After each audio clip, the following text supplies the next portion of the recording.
To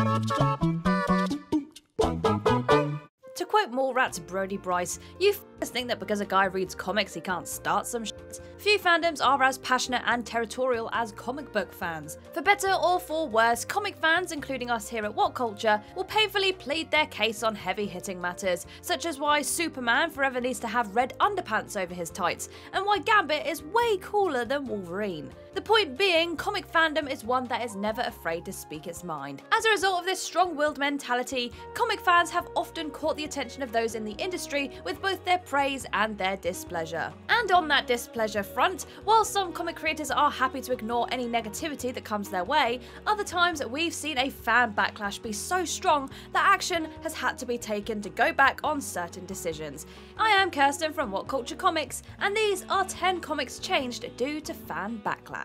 Number 10. Explaining Batgirl's villainous side. Remember when brutal mute Cassandra Cain was one of the most intriguing and interesting characters in comics? That seems like forever ago, and in reality, we are talking about the cast of 15 to 20 years ago. For a spell, Cain's Batgirl was one of the very best characters in comic book history. When it comes to where things went wrong for the character, one glaring example of fans lambasting DC's decision-making process was when the call was made to turn Cassandra Cain into a full-blown villain. Granted, Cass had previously been seen taking a darker slant over the years, but the 1 year later landscape of DC Comics positioned her as the head of the League of Assassins. Cassandra was now a maniacal murderous sort who was intent on turning fellow heroes to the dark side, all with zero logical explanation. And the pushback saw DC having to worm their way out of this experiment by falling back on the lazy excuse of daddy issues. Said daddy issues saw Cass swayed by the words of Deathstroke, who used his position to manipulate Cain through a mind-controlling drug. Of course.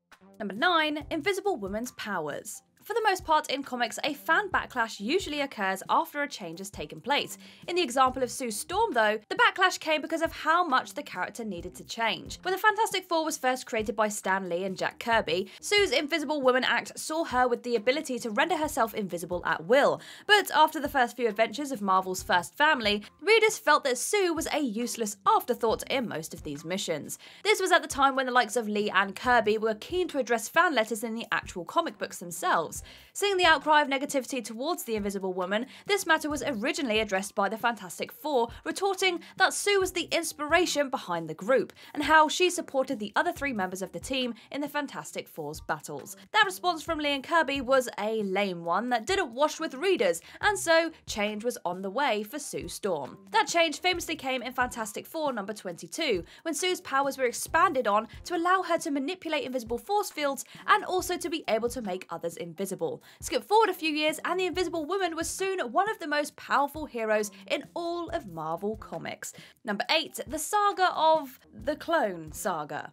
From 1994 to 1996, the Clone Saga caused headache after headache as Marvel Comics tried to breathe new life into their Spider-Man property. Bringing Peter Parker clone Ben Reilly fully into the fold, the main crux of so much of the Clone Saga revolved around whether Ben was a clone of Peter or whether Peter was a clone of Ben. Shockingly, there was a moment in time where writer Terry Kavanagh was moving forward to establish that Peter Parker was indeed the real clone. Yes, Ben Reilly, aka the Scarlet Spider, had always been the real Peter. Fans rejected that notion, with it effectively pissing away all that they'd come to know and love about the Spider-Man who debuted in Amazing Fantasy number 15 back in 1962. Due to this fan backlash, the decision was made to change things up, so that both Peter and Ben were somehow clones. By the time all was said and done, there would be this revelation that Norman Osborn had orchestrated this whole farce, and that, yes, Ben Reilly was a clone, and yes, Peter Parker was the real,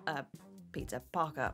Number 7. DC Comics passes on Second Coming. Mark Russell and Richard Pace's Second Coming was first published last year by Ahoy Comics, but original plans called for Second Coming to go out under DC Comics' Vertigo imprint. For those not familiar with Second Coming, the title centers on God sending Jesus to the present-day Earth. Unhappy at how his son handled things the first time around, God is looking for Jesus to make amends by using the superhero Sun Man as inspiration on how to get things done.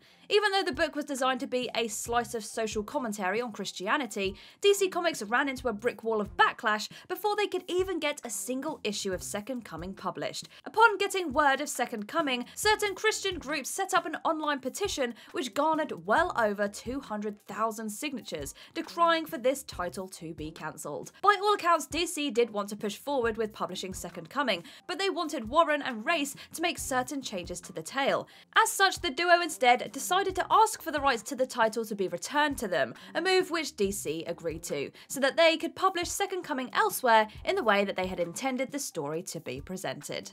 Number 6. Jason Todd's future gets put to a public vote. The history of Jason Todd is a muddied one, for sure. Having taken on the mantle of Robin after Dick Grayson had outgrown the role, the huge Crisis on Infinite Earths event saw changes made to the characterization of Jason. By that time, though, the damage had already been done, with readers having made up their mind that Jason Todd absolutely sucked. That reader resentment and backlash culminated, of course, in 1988's A Death in the Family. With many deeming Jason an imposter in the Robin role, the backlash was so ferocious that DC started to have cold feet about Todd's place alongside Batman.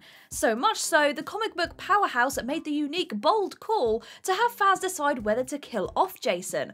By putting Robin's fate in the hands of the fans, that was the definitive way to see just how bad the backlash to Todd was. Readers were given the option to vote via telephone on whether Jason lived or died. In a tight affair, 50.3% of 10,614 total votes called for Jason Todd to perish. Even more interesting, fans instantly warmed to Jason upon his eventual return 17 years later in 2005's Under the Hood arc, and he's still revered as one of DC's coolest characters to this day. Number 5. More women in creative positions at DC Comics. For decades, the comic book industry was one accused of sexism, both in terms of how it presented its characters and in who was involved on the creative side of the industry. And rightly so, for the industry is one that was for so long dominated by men in positions of power. And likewise, there was the creepy way that so many female characters were sexualized in their appearance or in what their roles were. Thankfully, fan backlash to this sexism became so hot in 2011 that DC Comics had to publicly come out to address these issues and promised to push forward with change. Names such as Gail Simone and Kelly Sue DeConnick have led the change in this regard, although there is still a long way to go. In 2011, stats showed that around 10% of all comic creators were female. More recently, that figure is now closer to 20%. While fan backlash caused the heavy-hitting publishing houses to actively seek more creative input from women, there is still so much more that can be done. Number 4. Saving Deadpool. Twice. Even though these days the Merc with a Mouth has become a pop culture phenomenon, that wasn't always the case. If anything, Wade Wilson was a C-list character at best, who was sometimes a villain, sometimes an anti-hero, and sometimes had a mild sprinkling of humour thrown in for good measure. Having debuted in 1991 as an X-Men villain, it took until 1997 for Wade to get his own comic book title. The thing is, Marvel Comics wasn't always that fussed on Wade Wilson, and cancelled that title after just 25 issues. An outraged response from readers saw Marvel backed into bringing that Deadpool title back, although the book would again be cancelled with Deadpool number 33. Undeterred, those same fans went to bat for Wade, with Marvel having to once again uncancel the book. In total, that first solo Deadpool title would end up running for 69 issues, before coming to an end in 2002. It would then take a further 6 years for Wilson to be given his own solo book again, and nowadays it seems completely unfeasible for Deadpool to be without his own title. Number 3. Bruce Wayne's early return as Batman. Back during the Nightfall story of 1993, Bane was introduced to comics in a major way, releasing Arkham Asylum's most infamous names as a way to tire out Batman before stepping forward himself to break the Bat's back. The reason for this was that a new Batman was to be introduced. As seen, that new Batman was Jean-Paul Valley, aka Azrael. A brutal, clinical figure, the intention of those at DC Comics was to showcase how different Gotham would be with a vicious Batman overseeing proceedings. From writer Chuck Dixon, so negative was the reaction to Azrael, the decision was made to rush Bruce Wayne back into the cape and cowl way sooner than first planned. After having his back broken by Bane, Bruce was to be out of commission for a substantial period of time. Instead, he would return to battle and defeat Azrael just a matter of months later, before then handing the Batman mantle to Dick Grayson, while Wayne himself worked on completing his full rehabilitation. Number 2, keeping Mayday alive. May Parker, affectionately known as Mayday, is a character who was originally intended for a one-off appearance as part of Marvel's What If line. Created by Tom DeFalco and Ron Frenz, May is the teenage daughter of Peter Parker and Mary Jane Watson,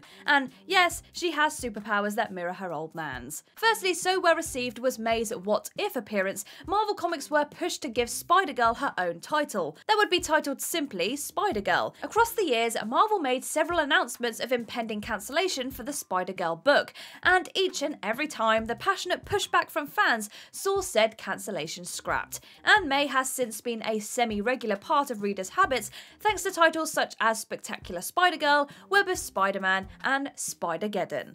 Number 1, credit where credit's due. Alongside Bob Kane, Bill Finger created, amongst others, Batman. If you were a casual fan of the Bat, you likely wouldn't have been aware of Finger's involvement in the origins of the Caped Crusader, and that's largely down to how DC Comics, then operating as National Comics, made a deal with Bob Kane to solely credit Kane as Batman's creator. For more hardcore fans, they had spent decades berating the handling of Bill Finger's role in the creation of the world's greatest detective, with Finger and his family having missed out on the credit and financial gains that came along with having such a major role in creating a bona fide pop culture legend. Even though DC began to recognise Finger's role by the turn of the century, it took until 2015 for the fan backlash to finally cause the company to properly credit Bill Finger in any and all Batman projects. And even now, that credit usually reads Batman created by Bob Kane with Bill Finger, despite many claiming that Finger was the one that was most responsible for crafting and shaping the Dark Knight we see today. And there you are, the 10 comics that changed due to fan backlash. But let us know your thoughts down in the comments below. If you liked this video, give it a thumbs up, and if you haven't already, click that subscribe button as well as the bell icon to be notified of any new videos coming your way. But for now, I have been Kirsten Ria from What Culture Comics, and I'll see you in the next video.